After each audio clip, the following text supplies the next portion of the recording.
Hey yo, what's up? Welcome and welcome back to my channel. My name is Derica and you are watching Shelf Love with Dee. Jumping on here real quick to share with you guys the books that I recently received as Christmas gifts from my family.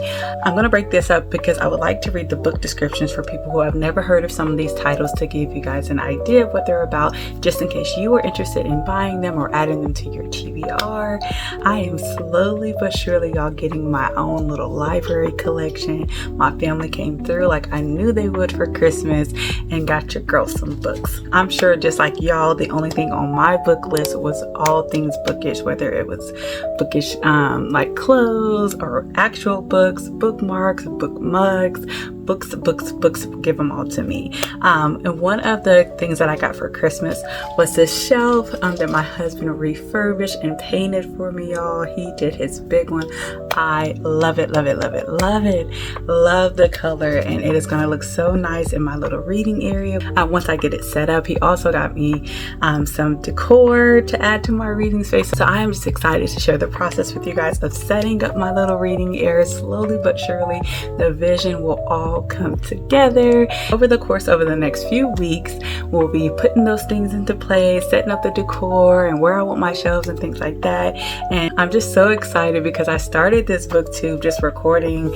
I want to say, what was my first? I think my first video was in the bathroom. Lord, y'all. So I'm just excited now to have me a little reading area and put the little cutesy things in place that just feel like me and have a comfortable, cozy space to sit back and chill and read. It is just all things bookish. So let's not prolong this any longer. Let's go right into all these books that I got for Christmas. Well, some of them that I got for Christmas. And like I said, we'll break it up so that we can go in depth on what these books are about. All right, and so before we get into the books, I do want to show you the bookmark that my husband got me for Christmas, and it has a little hangy decal on it that's an open book, and it says, "I still read fairy tales, they're just spicy now." And I thought that was so cute. I love it. All right, and then in my stocking, my mom had put some magnet bookmarks. Very, very cute. They have little scriptures on them. So one of them says, so whoever is in Christ is a new creation. The old things have passed away. Behold, new things have come.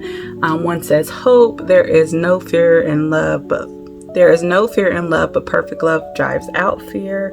Rejoice always. And then this one says, trust in the Lord with all thine heart. So that's scripture. And then grace upon grace. Love this color scheme. As y'all know, I'm a green girly. So that is just, these are just right up my alley. Even this pink is not just like too pink for me. It's got some green in there. So mom did a good job of choosing this for me. She definitely knows her daughter well. So now moving on to the actual books that are going to be added to my shelves. The first book up is The Lost Bookshop by Evie Woods. I've been seeing this book mainly on Goodreads floating around and then on Amazon. And I, for one, just love the cover. Like, the cover instantly piqued my interest. I mean, it's books, right? And then it was kind of dark and cozy. So I was just like, I want to know what this book is about. So it says here, on a quiet street in Dublin, a lost bookshop is waiting to be found. For too long, Opaline, Opaline, Martha, and Henry have been the side characters in their own lives. But when a vanishing bookshop casts its spell, these three unsuspecting strangers will discover that their own stories are every bit as extraordinary as the ones found in the pages of their beloved books. By unlocking the secrets of the shelves, they find themselves transported into a world of wonder where nothing is as it seems. So this sounds like a fun read. Got some little mystery to it, possibly some fantasy elements. I've never read any books by Evie Woods, so I'm not even familiar with her. Not sure.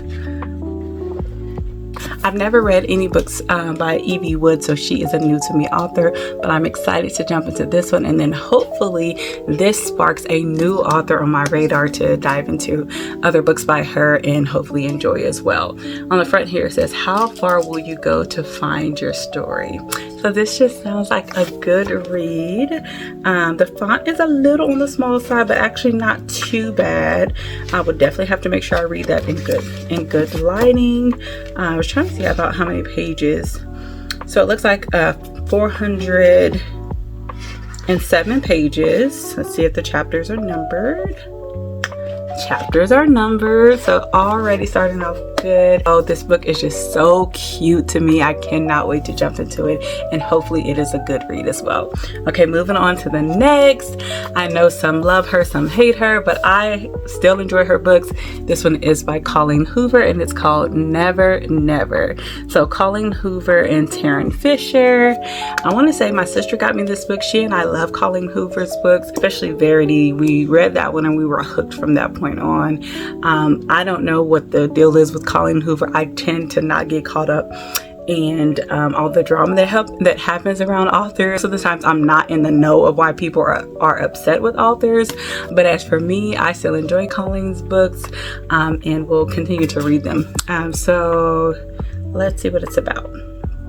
It says Charlize. Oh my gosh, these names. I know they're trying to get creative with these names, but goodness. Charlize, maybe it's Charlize. Charlize Winwood and Silas Nash have been best friends since they could walk. They've been in love since the age of 14, but as of this morning, they are complete strangers. Their first kiss, their first fight, the moment they fell in love. Every memory has vanished. Now Charlie and Silas must work together to uncover the truth about what happened to them and why. But the more they learn about the couple they used to be, the more they question why they were even together to begin with. Forgetting is terrifying, but remembering might be worse. Never stop, never forget, just remember. This sounds like a good one to me, and I know one thing about Colleen, she can write a thriller book. She can definitely write that. I am not familiar with this Taryn Fisher, but we're gonna give it a try and see how it goes. Chapters are numbered, we love that. And then this is about 393 pages, so not too bad. Not too bad. Look forward to diving into this book as well. The cover is beautiful in my opinion, and hopefully I can get into this book before the year is up. My TBR is pretty long, but we know that nothing is set in stone when it comes to TBRs, and so we'll just see how it goes. Of course, when I read it, I will share my thoughts with you guys. If you also, let's go ahead and just state that if you've read any of these books, please let me know down in the comments what you thought of them and which one, if you were able to pick for me, which book you think I should read first. So, all right, next book up is Needy Little Things by Chanel Desamores. I'm butchering names today, but yes, here's that. Another beautiful cover. Man, they've been doing their big one with these covers here lately. Like, look at these colors. Look at her. She's cute. Look at her hair. Like, love it. Love it. Okay, let's see if I can find. Okay, it's on the inside. So it says, Soraya Lee Bryant can hear what people need. Tangible things like a pencil, a hair tie, a phone charger, an ability only her family and her best friend Malcolm know the truth about. But when she fulfills a need for her friend Deja, who vanishes shortly after, Soraya is left wondering if her ability is more of a curse than a gift. This isn't the first time one of her friends has landed on the missing persons list, and she's determined not to let her become another forgotten black girl. Not trusting the police and media to do enough of their own, Soraya and her friends work together to figure out what led to Deja's disappearance. When Soraya's mother loses her job and her little brother faces complications with his sickle cell disease, managing her own time, money, and emotions seems impossible. Desperate, Soraya decides to hustle her need-sensing ability for cash, a choice that may not only lead her to Deja, but put her in the same danger that Deja found herself in. This sounds like a good one. So obviously it's a YA read. But I'm excited. I'm excited to dive into this one. I saw this book on one of the booktubers that I follow, and they enjoyed it. But then I also saw it on another booktuber who I follow, and they didn't enjoy it as much. So now I am excited to see what I think about it personally. All right, next book up is James Baldwin, Go Tell It on the Mountain. And if I am correct in remembering, it was Miss Darnia DeReese who introduced me to this book, as well as a few other James Baldwin books that she has in her collection. This year, I'm wanting to be more intentional about diving into my Black history, memoirs, autobiographies, biographies, even more historical fiction stories as well. So excited to read this book. I have never read any book by James Baldwin or about James Baldwin, and I'm excited. I am excited about learning more about our history and our ancestors and the people before us, as well as being more intentional about teaching my children about them as well. So it says Mountain. James Baldwin said, "It's the book I had to write if I was ever going to write anything else." Baldwin's first major work, Go Tell It on the Mountain, has established itself as an American classic with lyrical precision, psychological directness, resonating symbolic power, and a rage that is at once unrelenting and compassionate. Baldwin chronicles a 14-year-old boy's discovery one Saturday in March 1935 of the terms of his identity as the stepson of the minister of a storefront Pentecostal church in Harlem. Baldwin's rendering of his protagonist's spiritual, sexual, and moral struggle of self-invention opened new possibilities in the American language and in the way Americans understand themselves.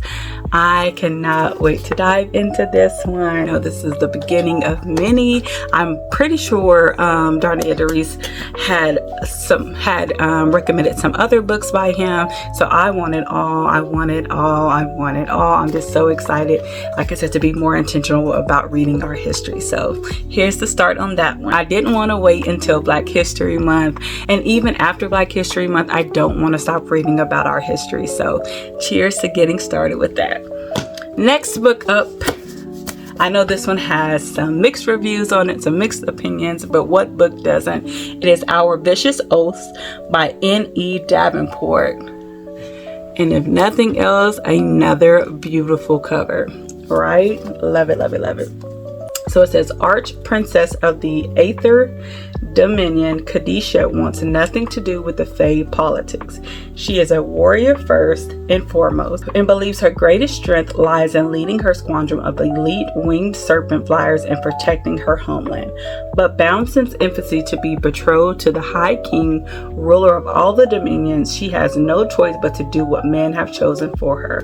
Repulsed by the idea, she decides to spend one last night of freedom in the arms of a dangerous stranger who takes her to sexual heights she never experienced before, but who is only using Khadijah to set a trap for the High King.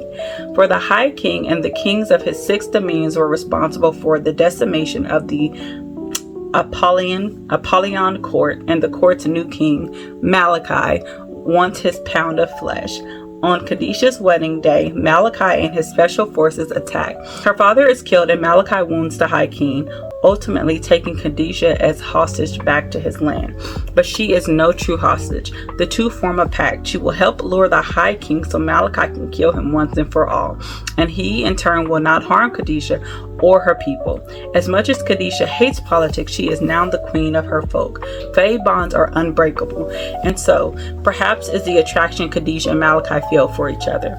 For even if they must publicly display their connection to provoke the king's high jealousy, they struggle to resist the powerful allure between them in order to achieve their ultimate goals. Okay, so here is, let's see if I can get that to focus. All right, so here is the beautiful N.E. Davenport. She is a gorgeous chocolate thing. Okay, I already feel a little confused from the book description. I'm not gonna lie.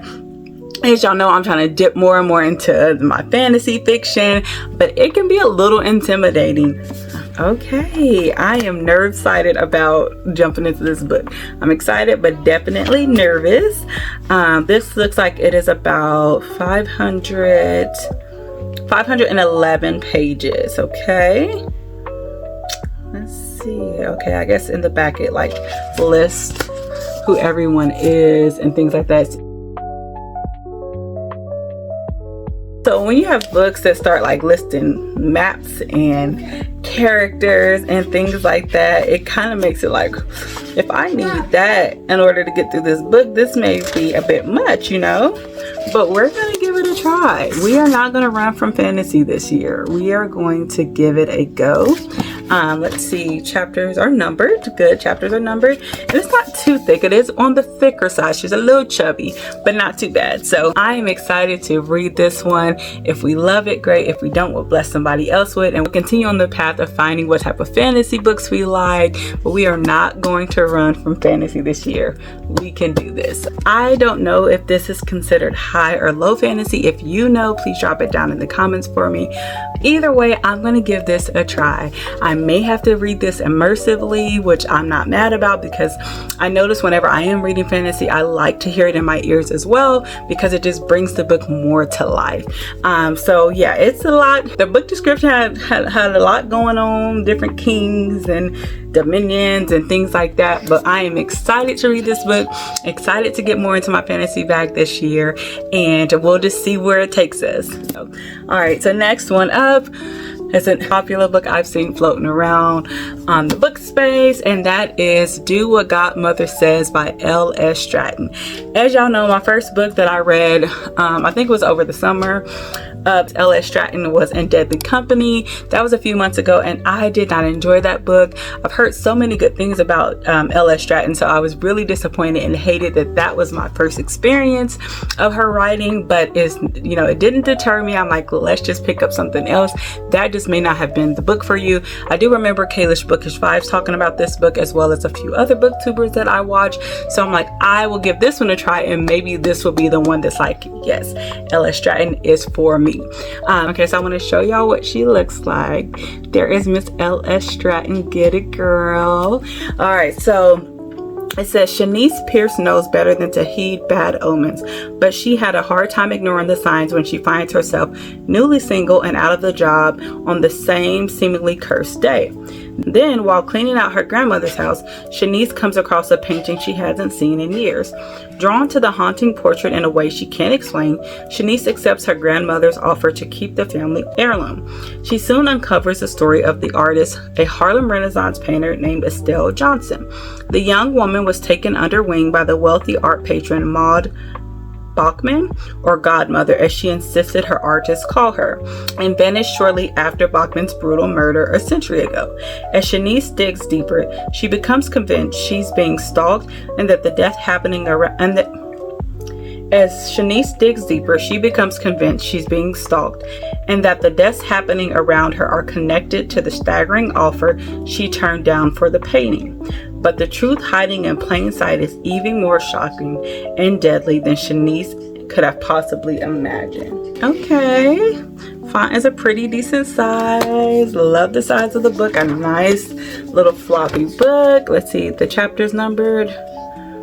Chapters are numbered. We love that. And the book itself, okay, it's not too long. So this is a total of 373 pages, so not bad at all. And the font is a good size, not too small at all. So all right, excited to jump into another L.S. Stratton book.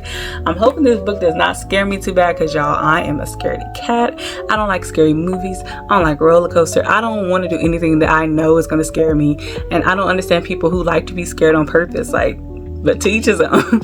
So hopefully this book is not too scary and I can enjoy it, and L.S. Stratton becomes a new favorite for me. That is best case scenario. Worst case scenario, I don't enjoy it, pass it on to somebody else and keep it moving. So all right, last but not least that I received for Christmas was A Little Life by Hanya.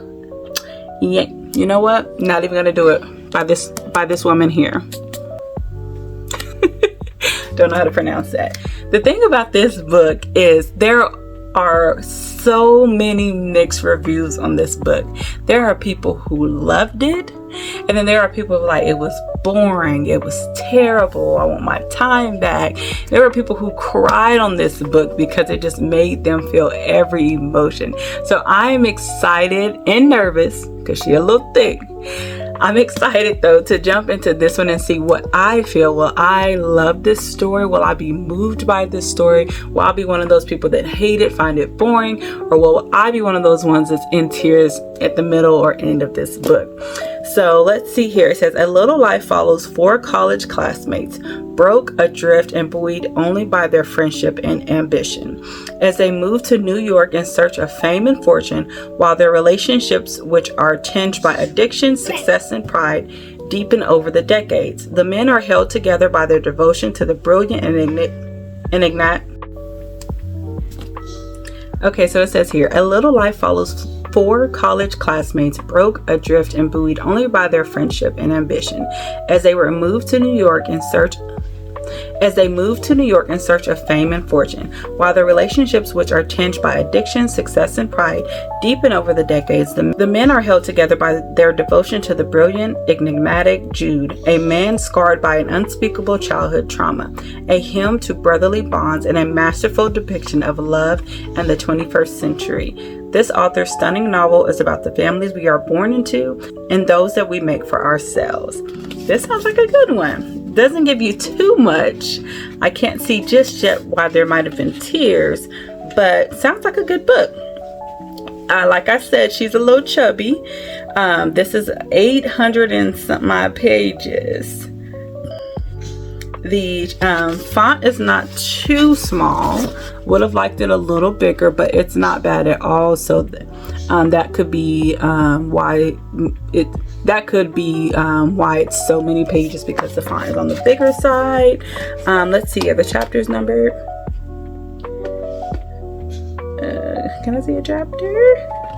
Okay, it looks like the book is broken down into sections, like 1, 2, 3, 4, 5, things like that. It looks like they are titled because it says The Postman. Let's see where The Postman starts. Oh, are these sections or chapters long? Okay, hold on. Still going. Oh my. Okay, yeah, so the book is broken down into sections like 1, 2, 3, and 4, and then those sections are titled. This one's called The Postman. I'm trying to get an idea of how long these chapters are. You know what? It don't even matter. It don't even matter. So I am looking forward to reading this. It is so thick. It will probably be one that I kind of read in the background of other books for a while. No way can I get this book. Well, I say that. I mean, I guess if it's that good and it's just really a page turner, then I could probably get it done within a week. But if it's heavy, I know me, I would definitely be taking a break, so we'll see. But I'm looking forward to reading this. If you have read this book, let me know your thoughts. Are you one of the ones that loved it or one of the ones who hated it? Let me know down in the comments. All right, so that is it. That is all for today's unboxing or Christmas book haul, whatever you want to call it. We are slowly but surely filling these shelves, and I am so excited because when I started this booktube however a few months ago, I had no books, y'all, not a one. And I was checking all my books out from the local library, and then after a few months getting put on game about Libby, I started using Libby as well, and now I am filling my shelves. I'm pretty sure I have 2 or 3 rows filled, or at least 2 for sure, and before we know it, we're probably mid-year, I'll need another shelf. And I'm just so grateful to my husband, to my mom, my sister, and to all of my book boos who sent me books in the mail when you were just thinking about me or blessed me with something that you no longer wanted. I appreciate it, and I'm so happy to have my own little library at home, and I look forward to all the new books to come in 2026. What, if any, books did you get for Christmas? Or if it's too many to the list, tell me your top 2 or 3 that you were excited about receiving for Christmas. Or if you would rather, let me know what books you were excited about purchasing and adding to your own library in this year. They could be new books or old books, new releases, or just one of the books from the OGs. Let me know down in the comments. Thank you so much for coming to hang out with me today. And per usual, don't forget to show your shelf some love today.